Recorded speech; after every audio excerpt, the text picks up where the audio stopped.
ಕರ್ನಾಟಕದಲ್ಲಿ ಈ ಬಾರಿ ಲೋಕಸಭೆ ಚುನಾವಣೆ 2 ಹಂತದಲ್ಲಿ ನಡೀತು. ಮೊದಲನೇ ಹಂತ ನಿಮ್ಗೆಲ್ಲರೂ ಗೊತ್ತಿರೋ ಆಲ್ಮೋಸ್ಟ್ ದಕ್ಷಿಣ ಕರ್ನಾಟಕ ಅಂತ, ದಕ್ಷಿಣ ಭಾಗದ ಕರ್ನಾಟಕದಲ್ಲಿ ನಡೆದರೆ, ಎರಡನೇ ಹಂತ ಉತ್ತರ ಭಾಗದಲ್ಲಿ ನಡೀತು.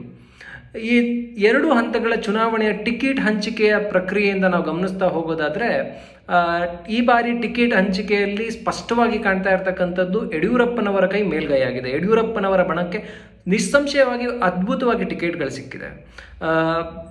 ಉದಾಹರಣೆ ಕೊಡ್ಬೋದಾಗಿದ್ದಂತಂದ್ರೆ, ಪ್ರತಾಪ್ ಸಿಂಹ ಅವ್ರಿಗೆ ಟಿಕೆಟ್ ತಪ್ಪಿತು. ಪ್ರತಾಪ್ ಸಿಂಹ ಟಿಕೆಟ್ ತಪ್ಪಿದ್ದಕ್ಕೆ ಯಾರು ಕಾರಣ ಇದ್ದಾರೋ ಇಲ್ವೋ ನಮ್ಗೆ ಗೊತ್ತಿಲ್ಲ. ಆದರೆ ಪ್ರತಾಪ್ ಸಿಂಹನವ್ರನ್ನ ಬೆಂಗಳೂರು ಉತ್ತರದಲ್ಲಿ ಆಕ್ಯುಪೈ ಮಾಡ್ಬೋದಾಗಿತ್ತು. ಯಾಕಂತಂದ್ರೆ ನೀವು ಕ್ಯಾಸ್ಟ್ನ ಕ್ಯಾಟಗರಿ ತಂದ್ರು, ಗೌಡ ಆಗ್ತಾರೆ, ಒಕ್ಕಲಿಗ ಮತಗಳು ಇಲ್ಲಿ ಜಾಸ್ತಿ ಇದ್ದಾವೆ. ಅದರಿಂದ ಆಚೆಗೆ ಒಳ್ಳೆ ಚರಿಸ್ಮಾ ಇರ್ತಕ್ಕಂಥ ಯೂತ್ ಲೀಡರು, ಬೆಂಗಳೂರಿನಲ್ಲಿ ಮೋದಿಯ ಹೆಸರಿನಲ್ಲಿ ಬೀಳ್ತಕ್ಕಂಥ ಹಲವಾರು ಓಟ್ಗಳಿದ್ದಾವೆ, ಯೂತ್ಗೆ ಬೀಳ್ತಕ್ಕಂಥ ಓಟ್ಗಳಿದ್ದಾವೆ. ಎಲ್ಲದಕ್ಕೂ ಪ್ರತಾಪ್ ಸಿಂಹ ಅವರಿಗೆ ಮೈಸೂರಿನ ಭಾಗದಲ್ಲಿ ಒಳ್ಳೆ ಕೆಲಸಗಾರ ಅನ್ನುವಂಥ ಹೆಸರು ಸಿಕ್ಕಿತ್ತು. ಅದು ರಾಜ್ಯಾದ್ಯಂತ ವಿಚಾರ ಪಸರಿಸಿತ್ತು.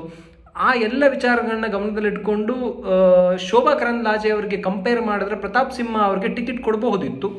ಆದರೆ ಉಡುಪಿಯಲ್ಲಿ ಯಾವುದೇ ನಯಾ ಪೈಸೆ ಕೆಲಸ ಮಾಡದೇ ಉಡುಪಿಯ ಮತದಾರರ ಕೈಯಿಂದ ಗೋಬ್ಯಾಕ್ ಶೋಭಾ ಅಂತ ಹೇಳಿಸ್ಕೊಂಡು ಹೊರ ನಡೆದಂತಹ ಶೋಭಾ ಕರಂದ್ಲಾಜೆಗೆ ಬೆಂಗಳೂರಿನ ಉತ್ತರದಲ್ಲಿ ಟಿಕೆಟ್ ಸಿಕ್ತು.